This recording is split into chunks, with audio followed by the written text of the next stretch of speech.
On the next Wendy Life, Wendy talks with Candi Chapman, who uses her passion as a school nurse to help the special needs community. So pretty much what led me to school nursing is my background, my love for working with kids with disabilities. I just find that they're so strong. You know, they're so strong, and they don't even know how strong they are. No one's told them that they can't do this, or they figure it out. And so I do feel that it's been enriching to my life, you know, to work with many different patients and students that have different diverse disabilities, and I learn a lot from them.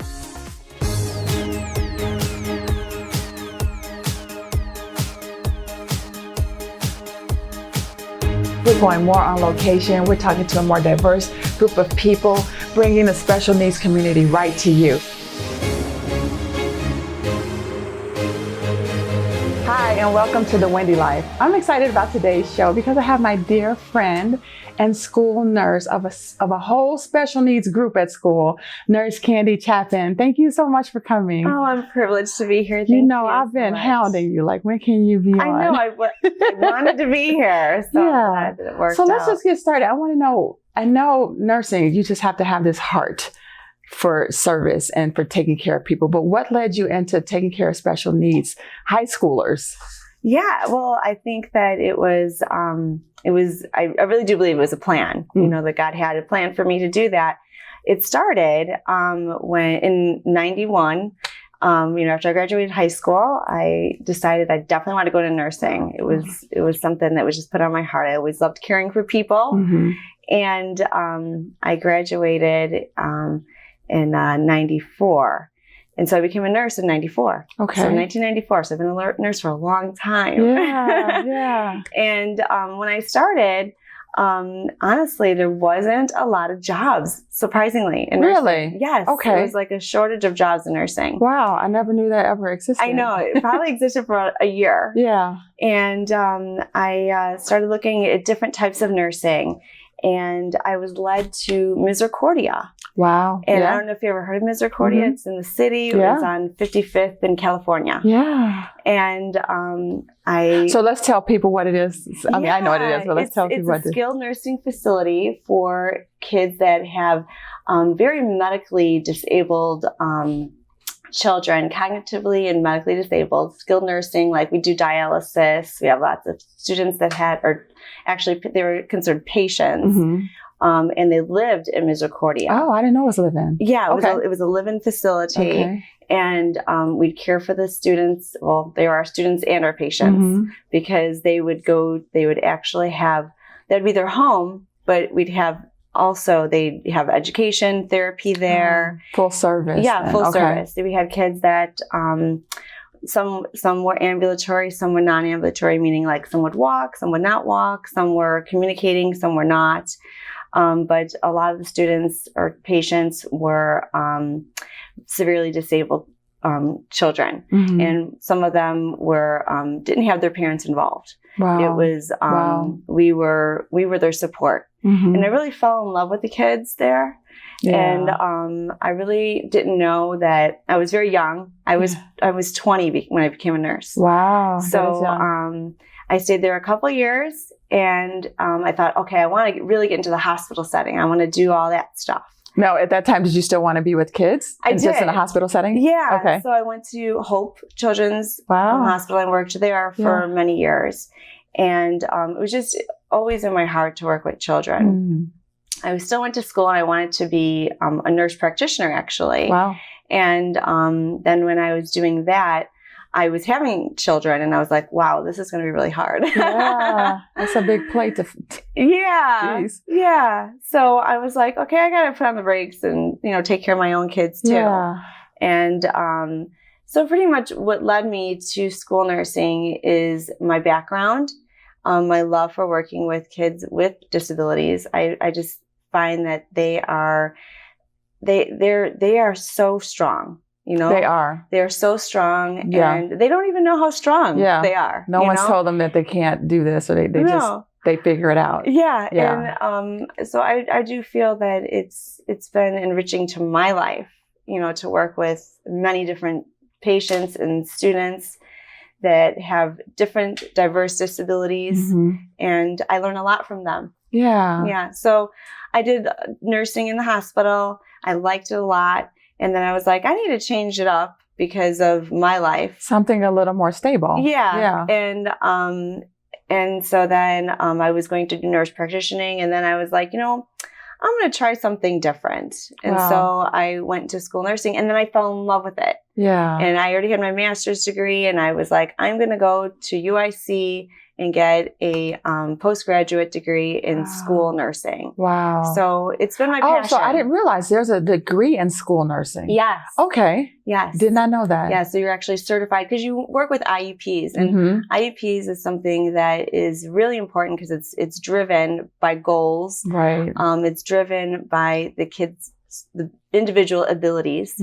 And I have an aspect in there for the medical portion, which I educate the staff and also provide assessments and just more students that have disabilities to be able to go to school. Yeah. That's so important. Yeah, I really like it. I've seen the evolution through my career. I've seen the evolution of in the 90s into what's happening now with kids with disabilities. And it is beautiful. And a lot of it has to do with the Illinois or the Individual Disability Act idea. And that was started in the 90s. Yeah. And it used to be that a lot of families would keep their children at home. Yeah, I wanted to keep Paige. She was early 2000s. Okay. And I did not want her to go to school. I wanted to protect her because she was non-ambulatory. She was not communicative. And I'm like, she can't tell me if the teacher's mean or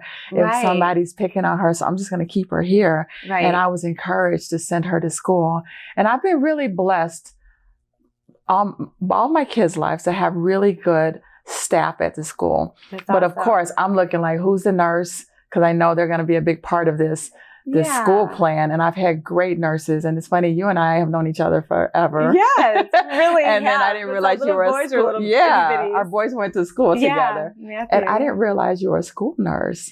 But I have always felt comforted by the nurse, the staff, of course. But I know the nurse that if my child ever had any issues, any trouble, that the nurse being on board, on point, is going to be able to help them. And I've had to draw on that, over the years. So I thank you for what you do. Oh, and when I saw that you were the nurse. When I look at the parents, I'm like, you guys are just amazing. I mean, we work the kids for 6 hours. You're with them 18. Yeah. You know what I mean?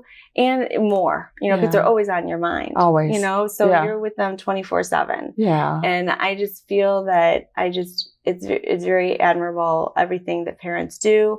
I was a home health nurse too. So I've seen, you've had a lot of different aspects, which is nice. Yeah. So that's, like after I did Hope Children's Hospital, I worked both jobs. I did home health and I saw, teachers and therapists come into the schools and come into the homes and work with my patients. Yeah. And I saw the positive aspects of that too. But then I also saw getting the child to a school setting, the benefits of that as well. Yeah, it took a while, but as a parent, number one, we have to have that space where we can exhale. But then I know like with Paige and even with Christian, they get something from being around other students their age. The school has activities for them to do. So they're just not like cocooned, with us. It helps them. It does. It's enriching to them. I mean, just like all of us, we have an experience. You can look at something, but not until you're in it. Yeah. Is it really real? Yeah. You know what I mean? I literally followed the school bus to school crying when my daughter went to school. Because I'm just like, oh my God, is she going to be safe? Is she going to be okay? Because, we've all dealt with bullying in school. And I'm just like, somebody's going to be mean to my child. And they're not going to be able to say anything. Right. But I've always been comforted by the staff at the schools. I don't know if there's a class for that, but you guys are great at just making, the nerves calm down. And okay, you can go home now. You can leave, So as a nurse for so many years, And I always want to know, because I know I've been that parent that they ask a question. I'm like, I don't know. I don't want to talk about it. How do you help the parent just be able to help you better take care of their child at school? Well, I think it's a lot of communication. You know, I try to introduce myself and let them know that I'm here. They can always call me. They have always a way to contact me. I'm at the school full time, so that really helps too. Some different places, you know, they go different satellite schools and things like that.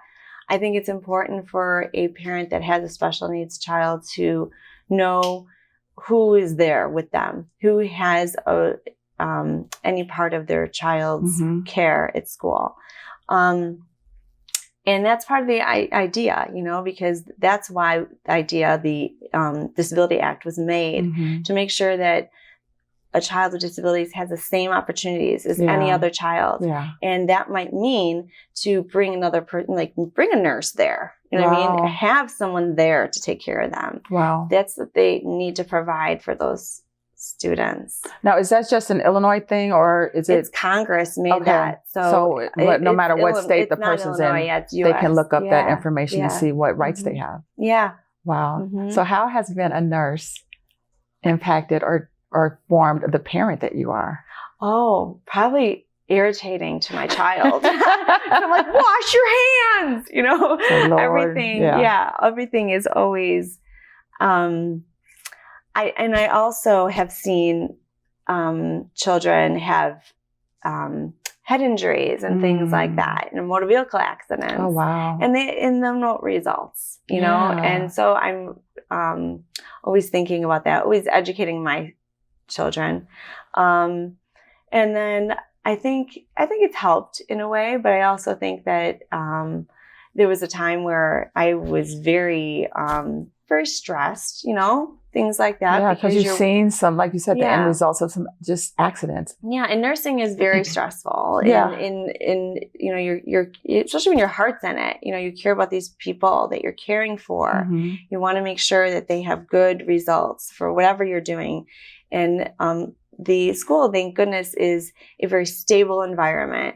You know, where working in the acute care is much different, you know, and I give high stress there. I give nurses very high credit for what they have to do, you know. I've had home health nurses, and I can see how that is stressful in the sense that you only have that one patient. So you gotta have to be creative as far as interacting with that child and making that shift.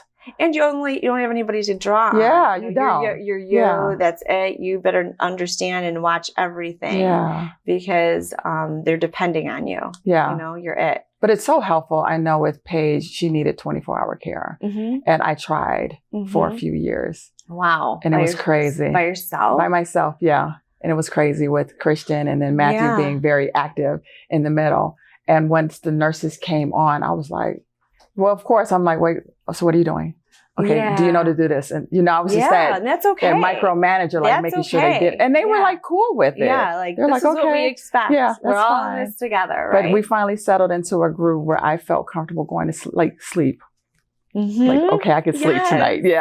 I've had parents like this, you know, and it's tough. And that's why, like, I give so much credit to these, you guys are just amazing. All the parents that have, you know, patients or students, children that are going through any special needs. It's just incredible. And you were, you know, picked by God to be with those kids because that's exactly you what we say. Can handle it. You know, you're the ones that they're depending on, and they're depending on you guys. Sometimes I just want to have a little sidebar. And that's okay. With the Lord and say, are you sure? Well, we're going to come back. This is a great conversation. We're going to come back and talk more to Miss Nurse Candi. She's Candi to me, but Nurse Candi Chapman. We'll be right back.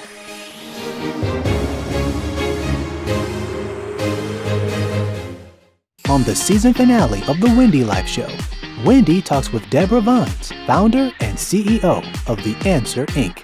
My son, Jason, who is now 31 years old. Who is beautiful. Thank you. I was able to meet him. He's beautiful.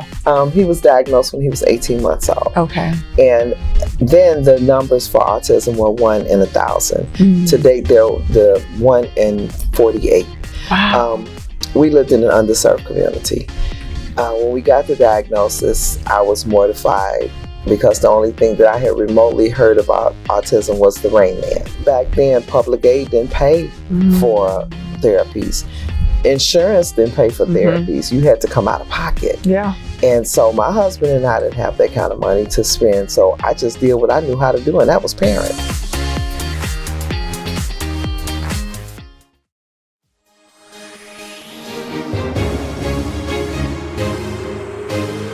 Welcome back. We're here talking to Nurse Candi Chapman about her life and her career as a nurse, but she has always kind of been led to the special needs community, now being a nurse at the high school, which is awesome. So now I know all parents don't come in, just being nice and being open. And I've realized sometimes parents get a diagnosis that they are angry about or that they're in denial about. How do you deal with those kind of parents?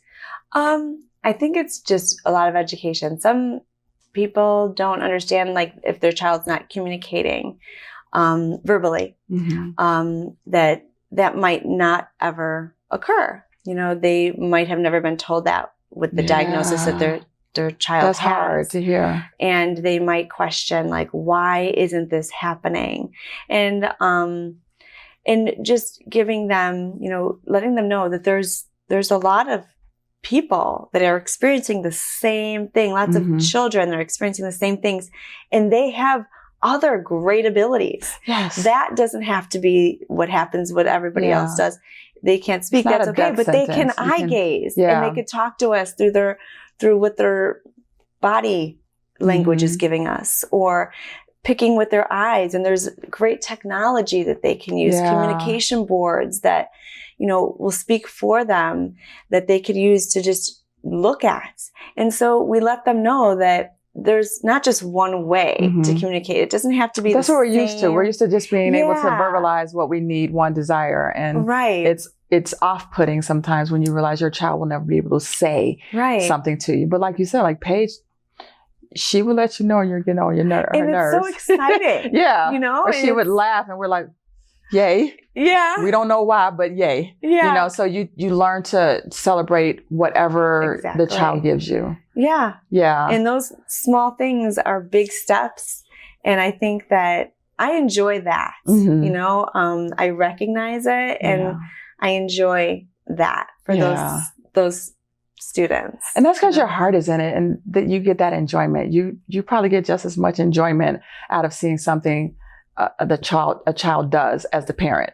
Like you probably get joy in calling the parent saying your child did this. Yeah, I really do. That's I really awesome. do. So like you said, nursing is very stressful. It can be. How do you decompress at the end of the day? For me, I'm very organized with my thoughts. I like to be very, when I come to day, I'm very, just like a student who might I like to compare myself to also the abilities of the student. We need routine, right? To feel like, we're able to deal with life, right? And so do they, so do we. And when I come into my day, I'm very routine. I like to have all my things the way it is. And when I come home, I'm the same way. I like to come home and kind of, look at my calendar, what's happening next? Because my kids have to go other places and I have make sure a family. They make sense. Yeah. I have to organize my day in my mind. I probably don't decompress until 9 o'clock, but I like to exercise. Okay. That really helps. Yeah. I am a believer. I love praying and connecting with the Lord and knowing that, I'm in His good grace, that means a lot to me. And also being with my family, just discussing how their day went and letting them know that, I want to hear what they did. And that helps me too. So that's mainly what I need to do to decompress. Those are huge. And those are mine. I find that when I exercise, I can handle the day, the stress, life better. Yeah. And when I fall off, which we all do. Oh, yeah. I find that I'm starting to feel wound up. Yeah. Yeah. But as soon as I mean, just a simple walk in the mornings can help. Yeah. I walked before I got here, before I got ready and stuff, because I needed that to feel like it helps me breathe better. It helps me feel clear your thoughts. Yeah. Yeah. Mm-hmm. So let's talk about the importance of the Disabilities Act that you were talking about. Why is it so important for people who don't know? Because their child has the same opportunities as other children, because we all think, well, if my kid needs all these services, they're not going to be able to get them. They might need an individual bus. They might need their own because of behaviors or because of medical needs. Yeah. But those things need to happen because that child needs to be in a school setting just as much as anybody else does. And Congress enacted that because of that, because, it might be limited if Congress didn't get involved. Past that. And like you said, it's so important. When Paige was younger, like I said, I didn't think she needed to go to school. Like she can't play, she can't learn. I'm thinking of a traditional student, right? And she's not going to be like, she's not going to learn reading, writing, arithmetic. Yeah. But the school was very good at helping me understand the importance of her being there and being in a different environment. It is, and they figure it out with every student, because my children have always been the most disabled in their class, and it's amazing the creativity and the imagination that the staff finds to include them with the other activities and make them feel welcome. Because I had it in my head, they're going to have her in the corner by herself until the end of the day and then she comes home. But I've never had that feeling. No, it's so different than that. And I understand because, in the 70s and 80s, it might have been that way. But that's another thing that's changed in our society. And it's such a good social change is that people are understanding diversity is important and good. Yeah. And, the kids in the school, they see these other students that maybe they don't have class with, but they know who they are because, they see them in the hallway. And then they include them in the classes they can. Yes. That gave me so much joy. Yes. Because growing up, the special needs children were in that little corner of the school alone. They never interacted. So we looked at them literally like they were aliens when they got off the bus. We didn't know what to do with them because we were never allowed to be around them. They weren't allowed to be around us. So the fact that they interact, that helps the healthy student as well. It does. It helps very much. So it's called compassion. Inclusion. And in inclusion, in a classroom of inclusion, then the general ed students are developing as well. And a lot of them are wanting to go into medical fields or therapy fields or educational fields that work with kids with special needs. We have a lot of our students at the high school who realize this is really neat. And these students are very interesting. Yeah. And I want to learn about how I can help them or be part of their lives. Yeah. So I really think it's good. So speaking of helping, how can parents, even of gen ed students or the parents of the students who are in the special needs environment at your school, how can the parents come in and help, be of service? Sure. Well, we do something called PBIS, and that's something else that's really, I think, a changing agent in schools and social and those type of things. And what is PBIS? It's Positive Behavior Intervention System. Okay. So Positive Behavior Intervention System is a system that we like to have parents involved so that they can give feedback and also be part of the team so that we can make sure the school is a setting for everyone to feel comfortable in. So there are probably more schools are becoming PBIS schools. It's something that's very encouraged. Okay. And our school is a PBIS school. I know. And I'm part of the team, the universal team for that. And I find that to be very helpful for our school because I think that it helps develop the how we're working, the continuity of working with the students. Everyone's working with the students the same. So the kids know what to expect. The language is the same. Nice. And that's important. It is. You don't think about that, but it's good that someone did. Yeah. And it's funny, we were talking about the disabilities. I didn't know a lot about it, But I knew that whenever I would mention something at an IEP, I said, okay. I'm like, well, that was easy. You know, like with Paige, she couldn't control her body temperature. And I couldn't have her just be on the bus while they dropped a bunch of kids off. So I needed her to be like in the morning, the last one picked up. Yeah. The and then, yeah. And someone suggested that. I was just saying, I don't know what to do. I'm going to have to take her myself. I'm going to have to do it. And they're like, no, we'll just rearrange the bus schedule. And I was like, that was cool. Yeah. But so people and parents don't realize you have just ask. Right. Or express what your concern is. Right. And there's a whole team of people there who are educated and experienced to try and help you solve that problem. It's a very positive thing when parents want to be involved. Yeah. And the schools like it. You know, we want that. And it helps you of course, you want to have your kids to have independence. They don't want to be watched all the time or anything, but it's good to have involvement. You know, there's always something that could be done at the school. Awesome. Yeah. Thank you so much for being on the show. I'm so thankful. I'm happy we got you in the summer schedule. I know. So just take what Nurse Candi has told you and just think about how you can advocate better for your child, ask questions, get some guidance. You know, the school is there. I know it's overwhelming. You're sitting at a table full of people, but they are there to help you. So advocate for your child. Feel comfortable that there is a solution, right? Yes. Until the next show, thank you for joining us. This is the Wendy Life. Bye.